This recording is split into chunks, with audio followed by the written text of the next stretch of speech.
Coming home,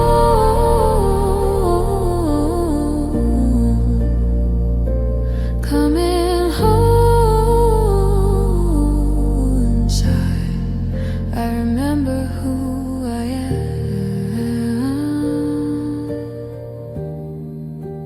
I don't have to hide. Welcome to SOS for the Soul Coming Home. I'm Jennifer Elizabeth Masters, your host for this next hour.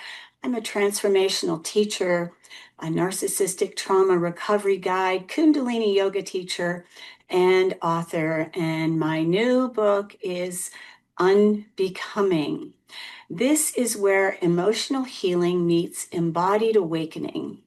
Each week, we explore what it really takes to dissolve narcissistic trauma, emotional trauma, reclaim your inner authority, and remember who you are beneath survival patterns so that you can live with clarity, confidence, and deep self-trust. And when you do, life becomes so much better. If you're ready for real transformation, you're in the right place. Welcome. I'm so glad you're here.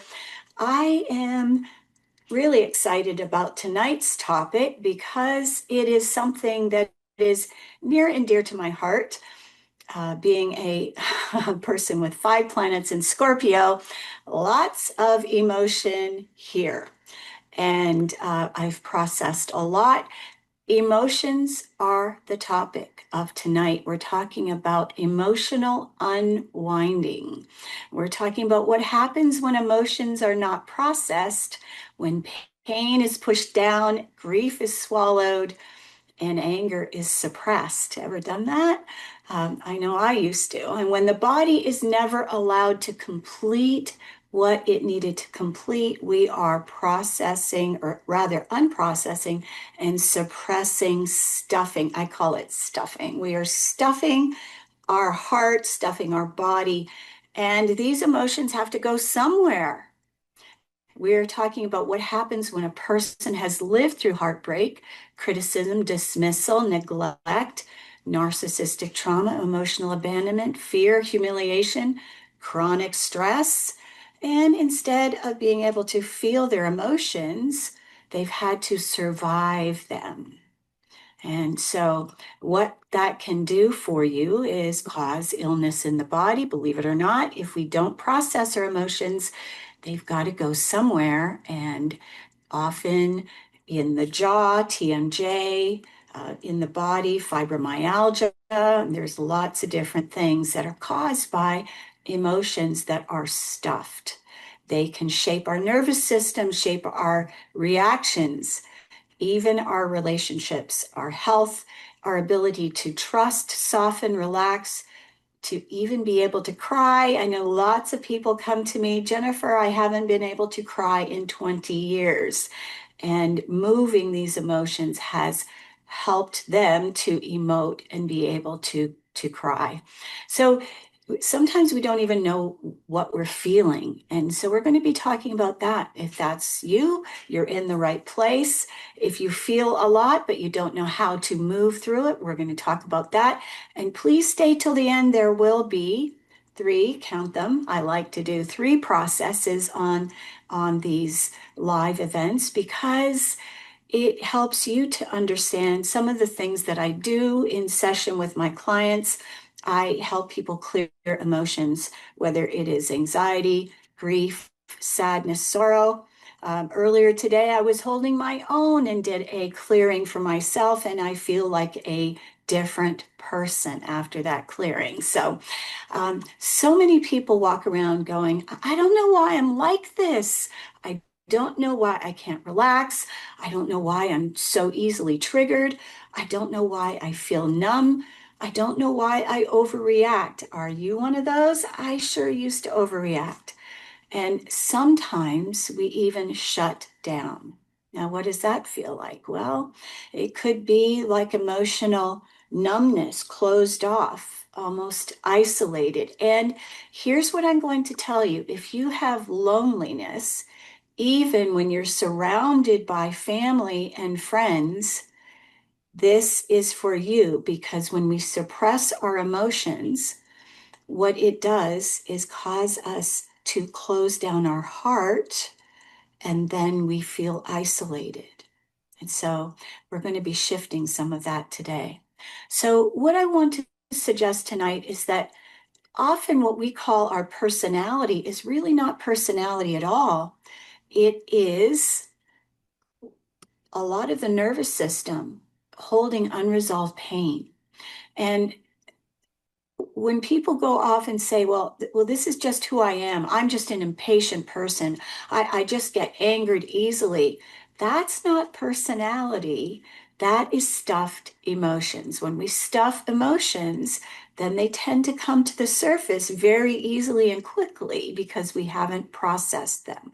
So we'll talk about, as I said, how many? Three different ways to move through emotions. So please do stay till the end. If you're watching this on YouTube, please like and subscribe. It helps the algorithm. It will help me grow and help more people. That's the whole idea here. So the heart metaphor, I have had this metaphor for years that when we stuff emotions, and this used to be me, my heart was closed. I couldn't cry. I really had difficulty feeling, although I was quite reactive. I had many people tell me, why are you so reactive? That is when you respond quickly, you get angered quickly. You might walk out of a restaurant because somebody looks at you the wrong way or says the wrong word. That's reactivity. So that is what happens when we stuff our emotions. We get highly reactive. So this metaphor that I like to use is this barrier over the heart, that the more we stuff our emotions, pushing them down, we can push them down with alcohol, with sex, with food. And you may be saying, well, what's wrong with that? Well, what happens is when we stuff our emotions, we stop being able to feel, and you may have numbness in your heart. And so, even when somebody loves you deeply and you work to love them back, you may not feel a thing. So, moving through emotions, processing emotions helps you to feel more deeply, connect with your heart. So, we're working on removing the barriers, the walls, I call them heart walls. And so, having a father that used to do a lot of carpentry, I was married to a builder who did lots of carpentry and worked with concrete and etc. So I like to think about the first painful emotion closes the door. Let's say it's a wooden door. Maybe it's grief, could be loss, could be shame, could be disappointment. Maybe the feeling of being unwanted, not being chosen, or not being seen.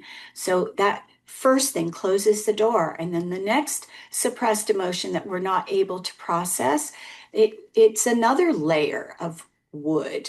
And then another layer, maybe betrayal, dismissal, criticism, heartbreak, a divorce. And another time when you needed love and didn't get it, you closed your heart further.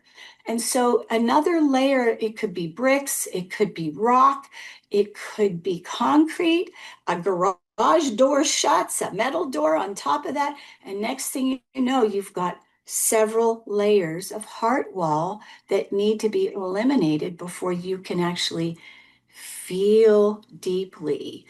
And so I recently had somebody mention to me that they went to a meetup, and in this meetup, they sat down with a group of people and something was mentioned, and not 5 minutes into the meetup, they had to leave because they were so triggered.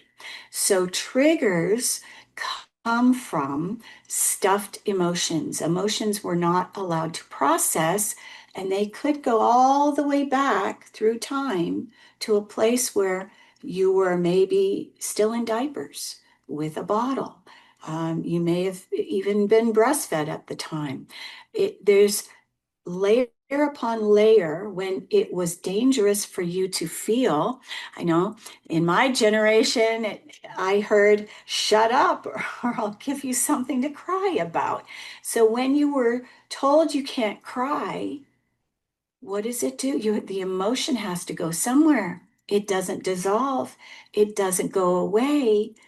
It creates a burden on the body, on the nervous system. So people saying, I can't cry, I don't feel much, I don't know what I feel. This numbness is not the absence of emotion. It's that you've got layers upon layers upon layers stuffed into your body, into the cells that have created a barrier to feeling. Now, I will say I used to be that person, and I have systematically cleared that, processed it. We're going to talk about, remember, 3 ways to move through emotion. So the fear didn't go away, the anger didn't go away, the shame didn't go away. So why emotions don't disappear? So one of the most damaging misunderstandings in our culture is the belief that if you ignore them, they'll go away, they'll disappear. It's not true. It's just like trauma. You think, I'll put it on the back burner, I'll ignore it, I won't think about it, and it'll go away. No, it doesn't. Trauma, like emotions, needs to be healed. And when we do, then we can live in joy, peace, harmony. This is what your birthright is. You were meant to live in joy. And if you're not feeling that now, well, stick with me. You will soon. Okay, so yes, I work privately and I do have groups as well. I also have courses if you're on a budget, so that could be a way for you to work with me as well. So every time that you experience rage or you say, I'm fine, when women are historically famous for saying, I'm fine when they're not fine. So you're suppressing tears, anger, feeling unsafe, feeling dismissed, suppressing that, forcing yourself to move on before the body has had an opportunity to process what has happened. What you were doing is you were leaving breadcrumbs, you're leaving emotions that are unprocessed, unfinished, and you need to finish that because these unfinished emotions do not just evaporate. They become stored in the body, in the nervous system, in the muscles, in the breath. Have you ever felt a lump in your throat? Like you've got a big tennis ball sitting there and you can't cry, but you feel this lump? That's unprocessed grief stuck in the throat. All right, so we're going to give you a couple of different ways to move through this. So it could be in the jaw, it could be in the gut. You may have difficulty digesting food. You may be constipated, unable to let go. It could be stored in the chest. I've had clients come to me with a pain in their sternum. And so moving through those emotions, whether it's I help them to process or I clear them for them, will help that pain go away. So without learning how to process emotions or having your energy cleared, they stay. Okay, could be jaw, could be a locked neck, it could be in the shoulders, tightness in the shoulders, or maybe you breathe in, but you can't fully exhale. And if you can't fully exhale, then when you breathe in, your inhalation is small. And so this could be one of the things that just notice how deeply can you inhale and how deeply can you exhale. Just raise your awareness. Just notice that without judgment. I don't want you to be bashing yourself. Enough of that. Let the bashing stop, okay? Soften your gaze when you look at yourself. We are here to stop criticizing and love ourselves more. That's the whole idea here. All right, so lots of people are walking around carrying unprocessed emotions. Um, I've noticed it when people have body language, that they get upset and they move their whole body when they're upset. You can see the way they move. So it isn't a matter of just getting over it. You can't tell somebody, oh, just move on. Oh, just feel your feelings, because that could certainly trigger somebody. So what I'm asking you to do is raise your awareness. Just notice What am I feeling? Does my body hold tension? Where am I holding tension? Is it in my neck? Is it in my chest? Is it in my shoulders? Am I feeling completely numb, not able to feel anything? When was the last time you cried? Just notice. I'll tell you when the last time I cried this morning and yesterday. So now there was a time when I wasn't able to. So I don't want you to give up hope and think, oh, I'll never heal. Not true. Be careful what you say, okay? So we're all about manifesting a wonderful reality with you completely healed. So trauma is not just simply a bad thing that happened. It's what happens inside the body and the nervous system when something overwhelming occurs. Now, it could be as simple as you're walking your dog and another dog attacks your dog. That could be the trauma. That is trauma. It is not the event, it's what happens in the body. Excuse me.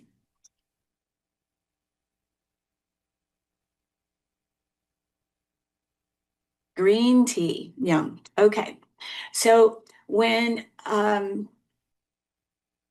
your body's not able to get rid of the response, maybe you stopped and you were scared and you were frightened. So you're in this fright, flight, and freeze.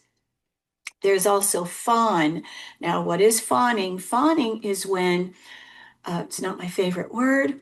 Fawning is when you may have a strange reaction. Somebody maybe grabs your butt or touches you inappropriately, and you sort of laugh it off, but you're not happy about it. Fawning is that response that is inappropriate for the moment, and it has to do with trauma.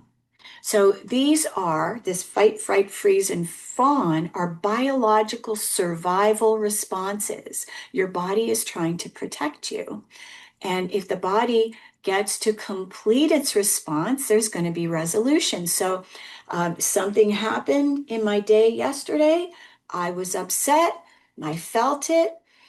Some music played, and I was able to cry and let it go. So that's completion. When something maybe angers you, maybe you sit down or you do some exercise, or the anger, the Kundalini anger release, the move through the anger. So what is that? You make fists. Okay, this is the fourth one. This is an extra. And you're doing the backstroke. Backstroke with the breath of fire, same inhalation as exhalation.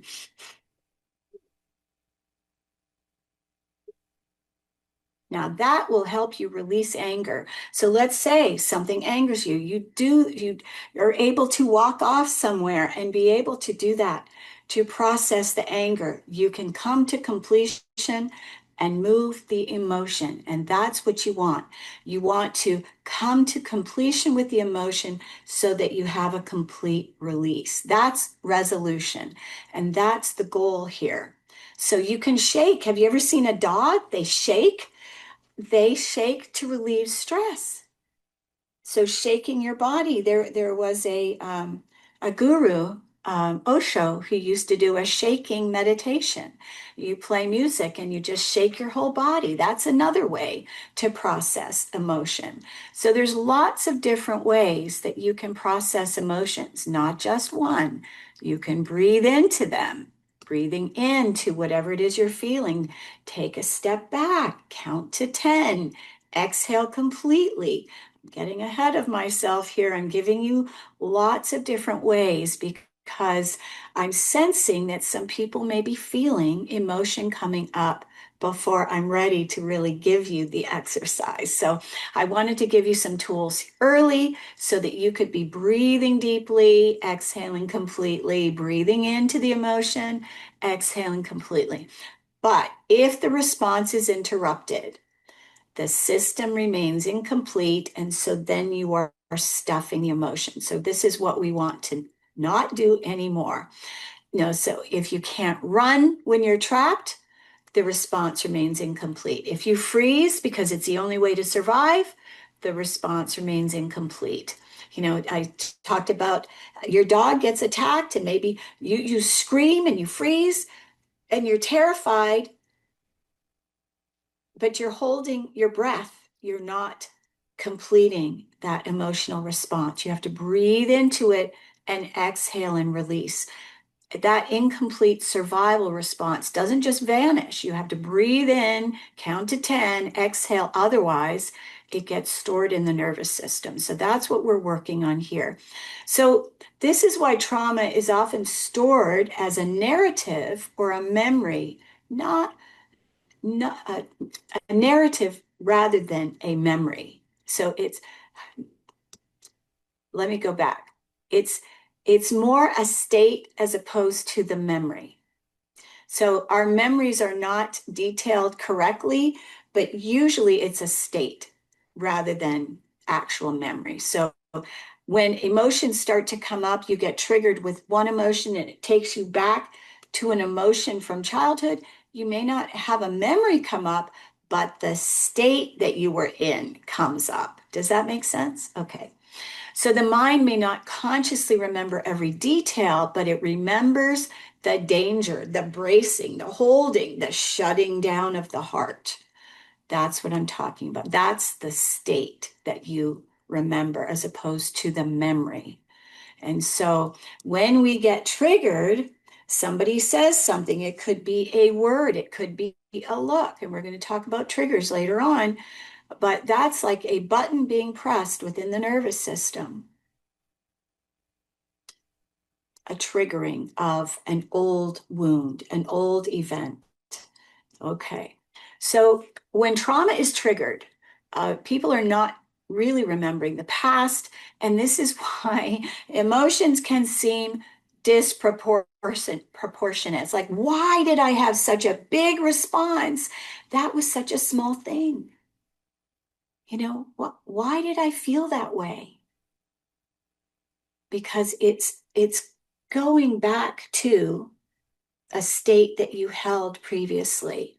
So when someone criticizes you and your whole system collapses, when someone withdraws affection and panic arises, or someone ignores you with a text, you text them and hours go by, days go by, and you're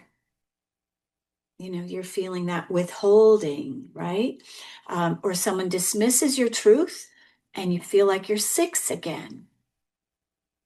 So logically, you're not 6 years old, but your emotional response is 6 years old. So you're not a child, but your nervous system is responding from the 6-year-old child place.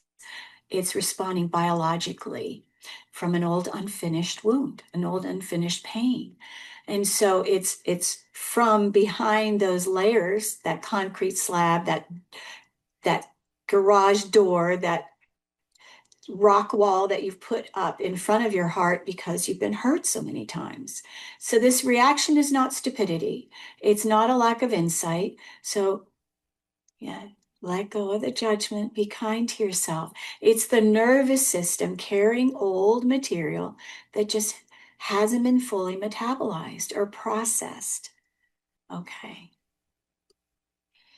So now, triggers, one of my favorite subjects. So what are triggers? They're buttons. They're typically installed. I lovingly like to tell this story. I see the cartoon of, the Family Guy. Don't press the button. Don't press the button. Triggers are installed lovingly by our parents, usually between the ages of 0 and 7 years old. And it could be a phrase, a tone, a look. I know my mother used to be able to look at me. I could be across the room and she would give me that look and it would trigger me. Or you're late. It could be a phrase like that, a moment of criticism, or somebody telling you that you're wrong. You made a mistake with your writing, or you missed an edit. It could be a moment of rejection. It could be a dismissal, being interrupted. It could be being excluded. There's so many different ways we could be triggered. Or this is one of my favorites, being ignored. Somebody pretends they don't know you. They are ignoring you. That could trigger you. That's coming from old abandonment wounds. And so it could be being excluded, somebody talking over you. That can be a big one if you've had narcissistic abuse. Um, Being misunderstood or somebody controlling you, being told you're too much, being told you're too sensitive, or left waiting. Have you ever made plans with somebody? I remember this, a train station in England, waiting and waiting and waiting for someone to pick me up, and that ride never came. So you feel abandoned, right? Being left uncertain, getting mixed messages. There's so many different ways. Okay, this red lipstick, don't you love it? Okay, look like clown mouth here. I can hear my friend Becky going, Jennifer, stop it. Okay, so what seems small in the present moment can feel like an enormous thing if it touches an old layer, like you're late. That's a big one. Because the current event is not the whole reaction. It is going back and the fingers pressing on the old bruise, the old hurt, the old pain. And now you're feeling ashamed because you overreacted. And you may be thinking, why did I get so upset? Why did I shut down? Why did I get so angry? Why am I crying over this? Because it's not just this, it's the thing that came before. That's what a trigger is. I'll give you an example. Growing up with a narcissistic mom, I played the piano. My mom wanted to play the piano, so she had me take piano lessons. She tried first with my brother, but he wouldn't have it. But I was easier to control. So I was taking piano lessons, and the piano eventually got moved into the basement. So I'm downstairs practicing my scales, my exercises, and up and down, and practicing up and down. And every time I hit a wrong note, my mother would take the broom and bang it on the floor. Wrong, wrong, wrong. And so it became such an event for me to practice. I mean, 8 years with the Conservatory of Music with University of Toronto. Nope, not doing this anymore because you're constantly being told you're not enough, you're not good enough. Now, this could happen to you in many different ways. Maybe not playing the piano. It could be, maybe you were writing letters and your mother circled your mistakes on your letters that you wrote to her and send them back. That happened too. So, what is happening here? We're going to talk about the biology of unprocessed emotion. When the nervous system lives for years with unresolved emotion, emotional activation, so the consequences become deeper and greater than emotional. And I kind of sketched this out earlier. They become biological, and the amygdala becomes more sensitive. The threshold for alarm, this is why we become hypersensitive. So maybe the alarm was set down here in years ago, but because of the years gone by and more emotions stuffed, the alarm rises, rises, rises, rises to the point where all somebody has to do is look at you and you're triggered, or say the wrong word and you're triggered.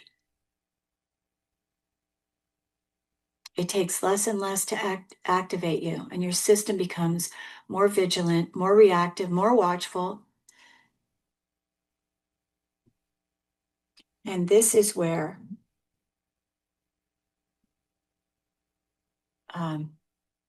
the HPA axis becomes dysregulated, stress hormones stay elevated, cortisol remains high, belly fat, that belly that you can't get rid of. If you're living in stress all the time, if you're living in stress all the time because of your environment, or unprocessed trauma, constant preparedness for danger, preparedness for criticism or betrayal, or the next emotional hit.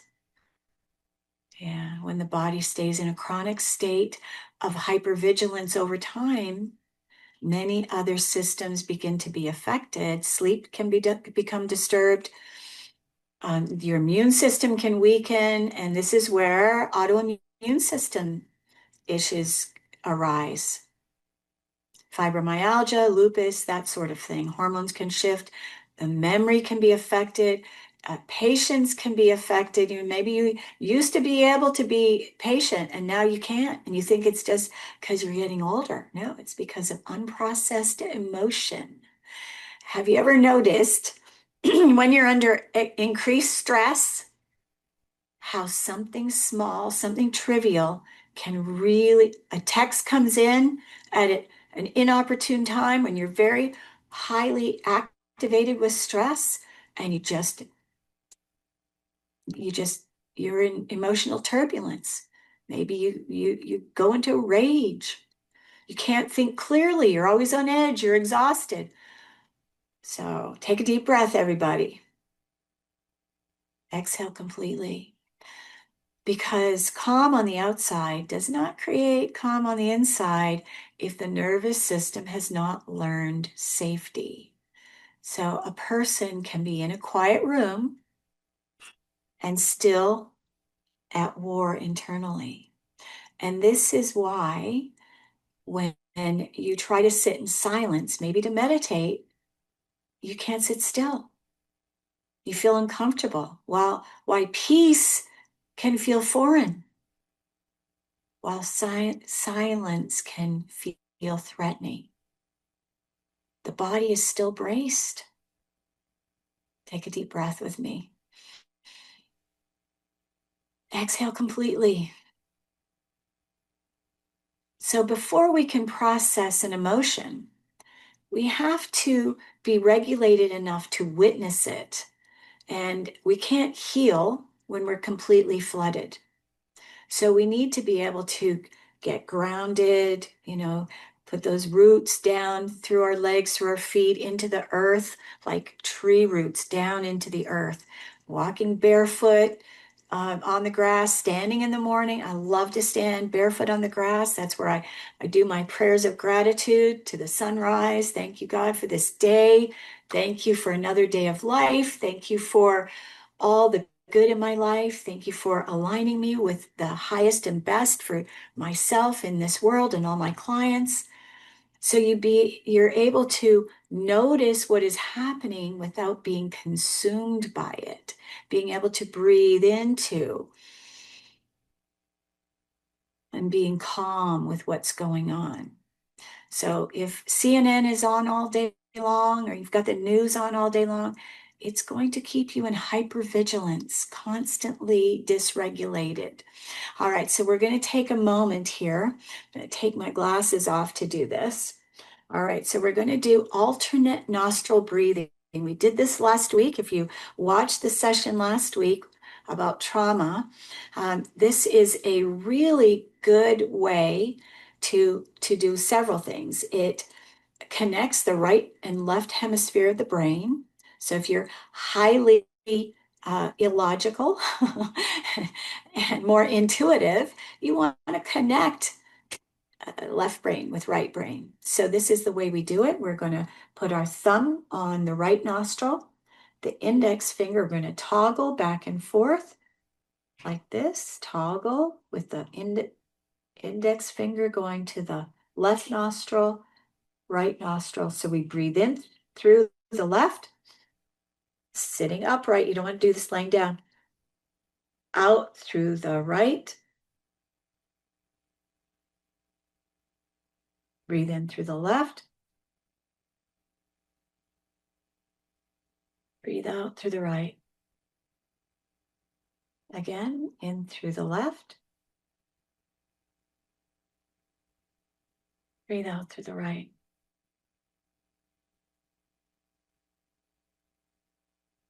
Breathe in through the left. Breathe out through the right.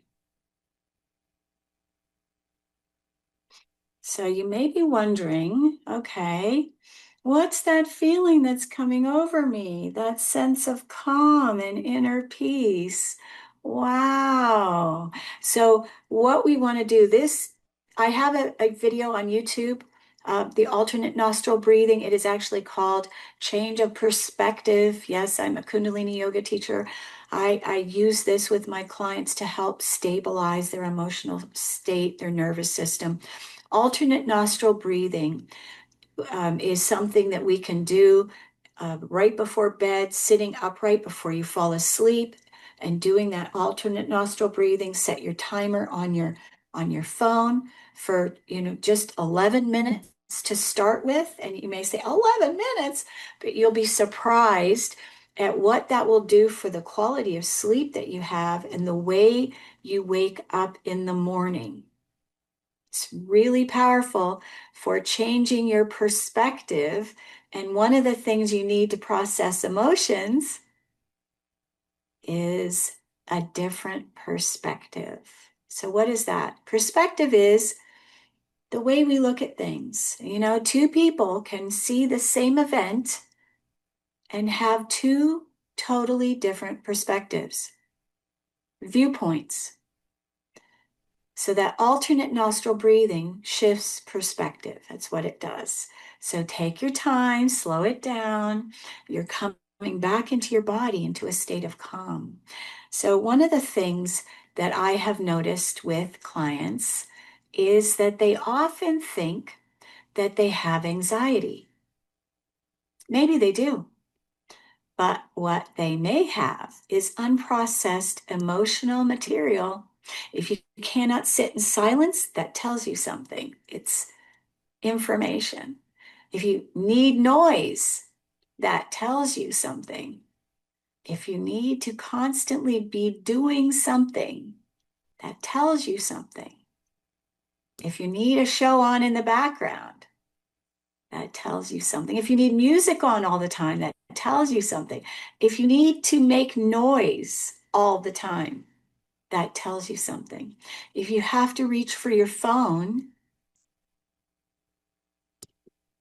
you like that? The minute that you sit down, you have to reach for your phone, that tells you something. It means that you cannot be alone with yourself without feeling agitated. All right, take a deep breath. Doesn't have to be permanent. I want you to know that was me. It used to be me. I had to constantly be in motion, constant music on, constant doing, doing, doing. Couldn't rest, couldn't sit in silence, couldn't meditate. All right, so we will be working on meditation. I've got some tricks for meditating. All right, so some people are afraid of what silence is going to reveal, maybe to themselves, but also to others. Because when there's no distraction, no noise, no performance, no task, no one to manage, no one to fix, no deadline to chase, no show to binge, no scrolling to do. Oh, what arises? What comes up? The buried material, the grief, the sadness, the sorrow. One of the things that happens when you have a lot of trapped, suppressed emotions, I'm using the words interchangeably, same thing, stuffed, trapped, suppressed, all the same, stuffing emotions down. Loneliness. If you feel alone and lonely, even when you're surrounded by a host of people in church, for example, with your family, with your children, it's a lot of buried material, emotional material. The ache rises, the old ache that hasn't been processed.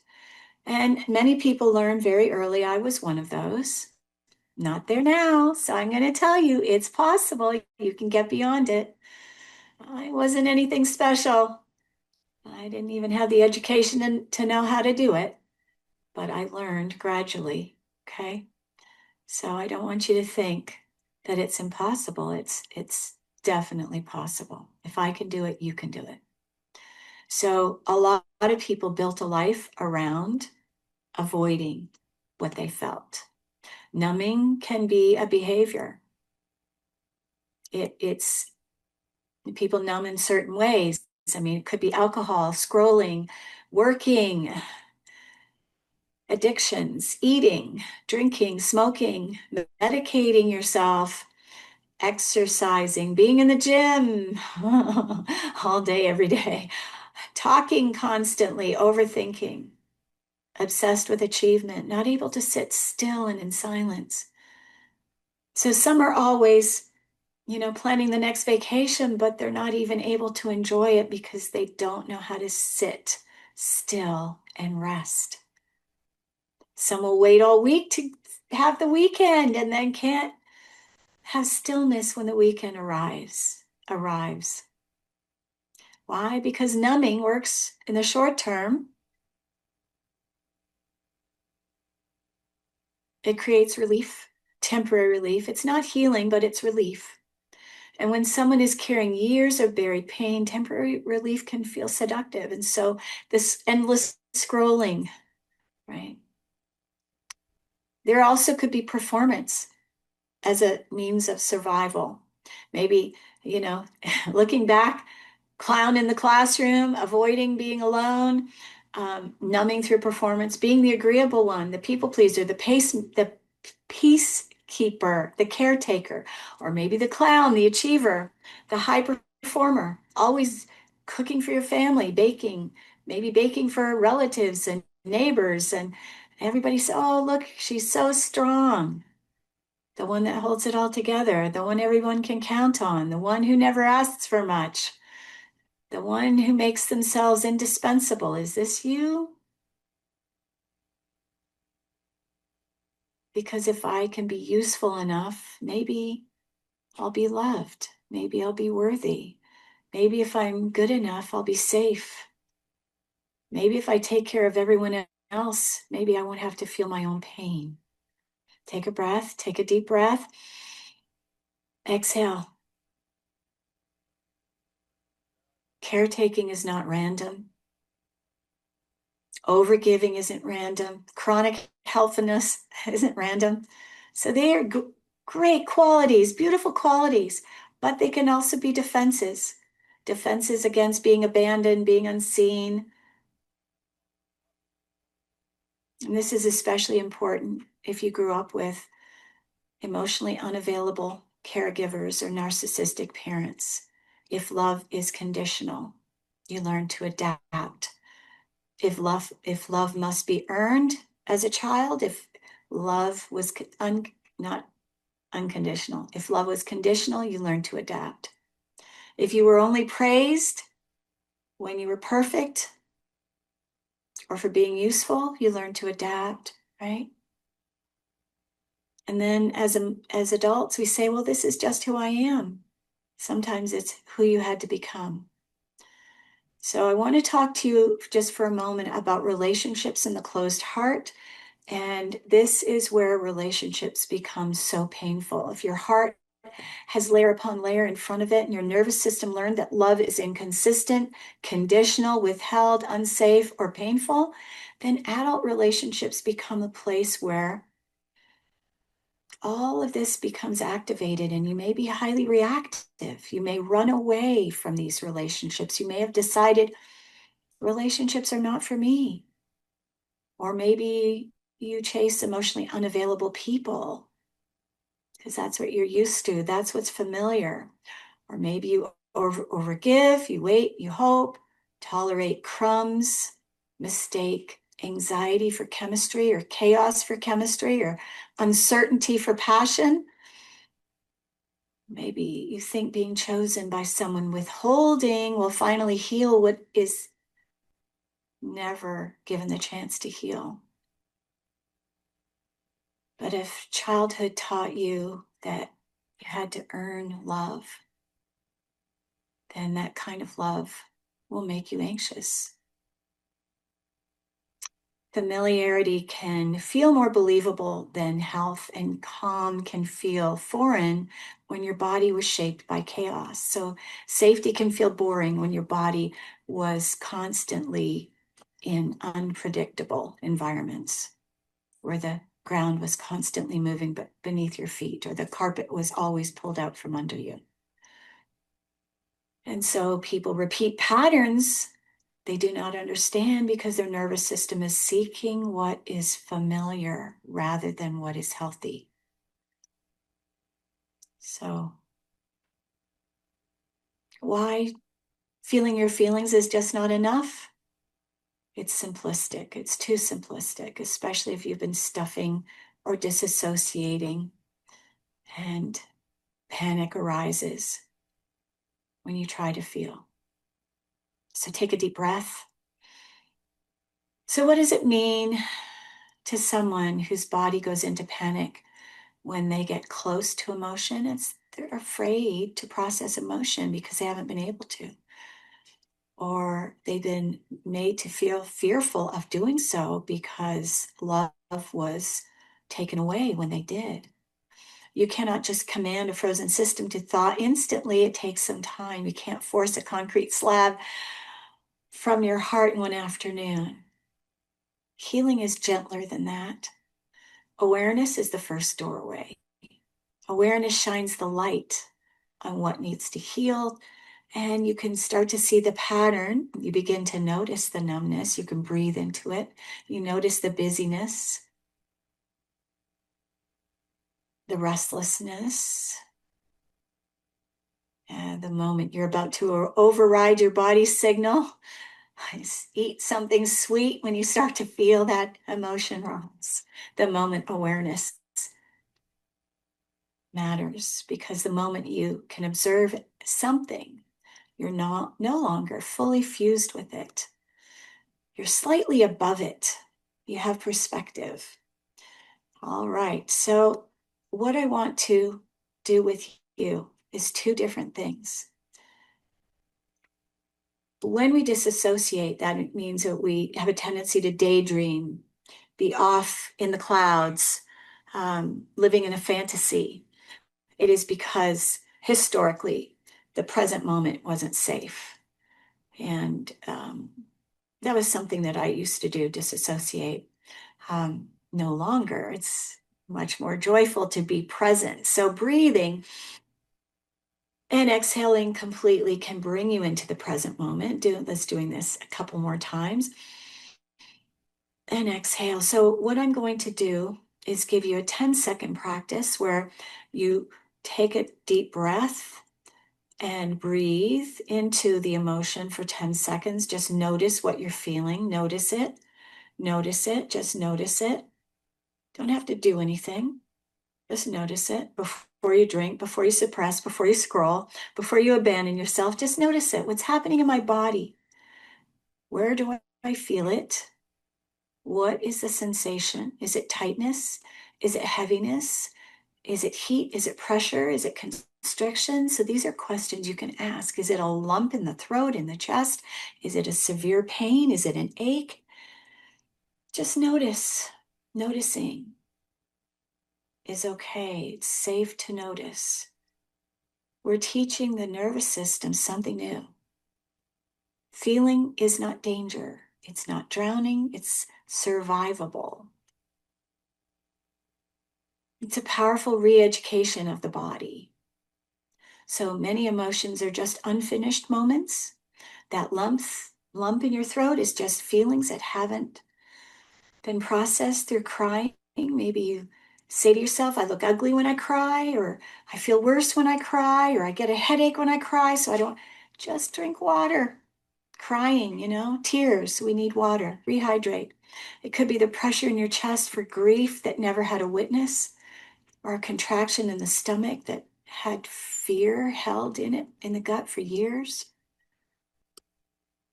Intense stress and anxiety from childhood. This is trembling can be healing. Shaking can be healing. Sighing. Ooh, remember that one last week? Ooh, that deep. Ooh, activating the vagus nerve, breathing deeply, exhaling completely. What is it that I feel in my throat? Just notice. Just notice. Feel your shoulders, feel your stomach. Breathe into that place. Don't demand it to disappear. Just notice. Be present with it. Allow. Feel what you feel. You don't have to name it. If you can't, that's great. Just feel. Notice. What is that? Tight. Can I move it? Is it heavy? Is it dark? No fixing, no analyzing, just give it presence. Witness. Witnessing and awareness is the first step. Okay, we're not adding more layers, right? We're not adding more layers. Just notice. Give yourself 10 seconds. Not dramatic. Just be with yourself. Not reckless. It could be this scared me, this angered me, this made me sad, this brought up grief, this touched an old wound. So much of that trauma is not just what happened, it's when somebody didn't see you, when no one sat with you, no one stayed. You may have been alone with your pain. That must have hurt. It's okay to feel that. I'm here. I'm here.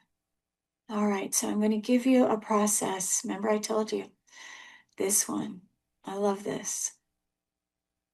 It's a heart-mind coherence. It's one of my favorite exercises. It's bringing the mind and heart together. The mind is a magnet, but the heart is over 100 times more magnetic than the brain. And so we're going to bring the two of them together. So what I want you to do is think of the feeling. What would the feeling of gratitude be? That sometimes is the easiest thing. Just be thankful. Maybe be thankful. What's the feeling of gratitude? And touch your heart, middle of your chest. Feeling the feeling of gratitude. We're just going to feel the feeling of gratitude. Bringing the mind and the heart into gratitude. What does that feel like? Feeling gratitude. You have the conscious awareness of gratitude, but the feeling of it in your heart. Breathing, exhaling,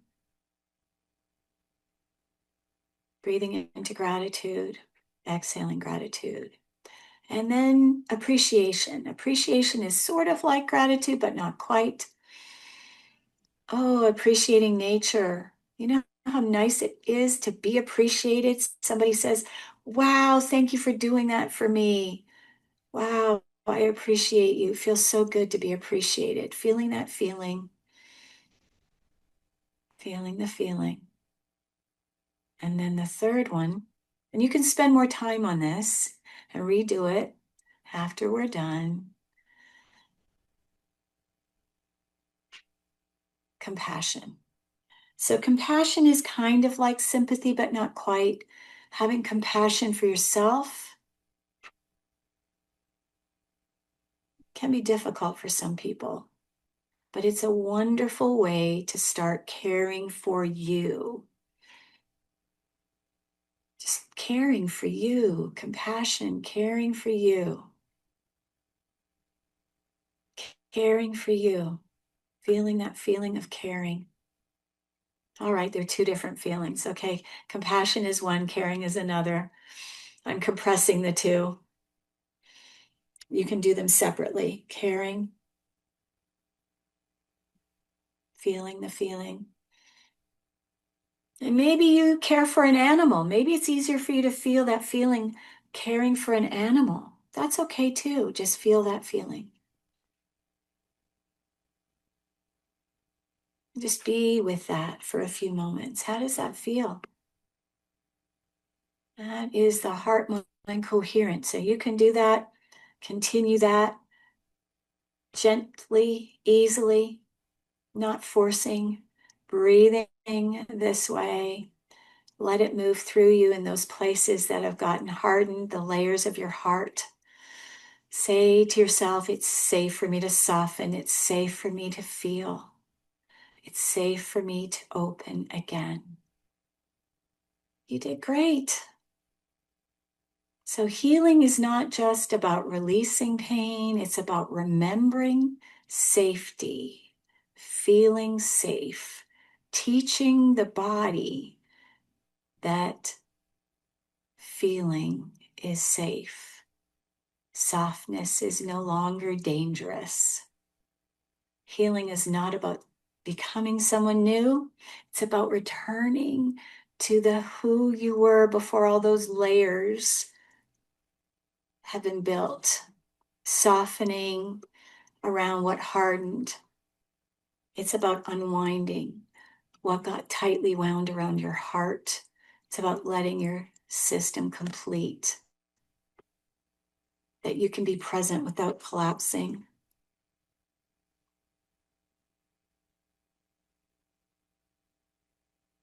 You're doing great.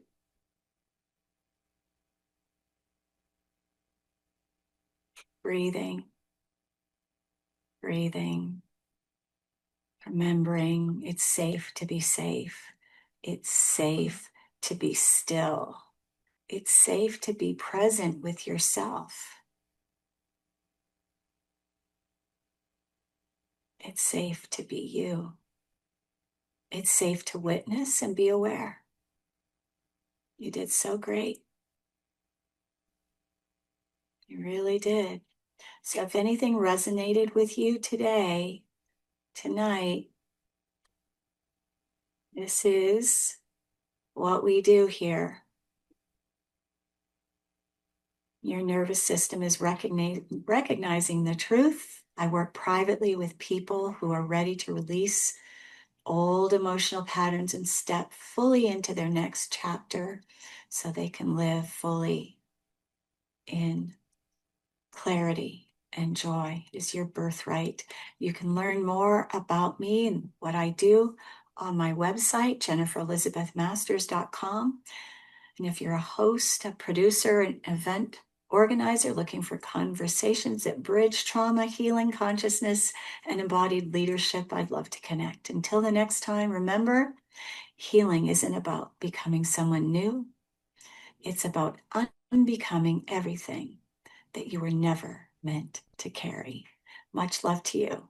Until the next time. Coming home,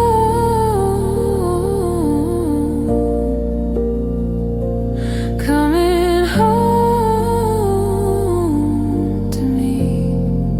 I don't have to disappear.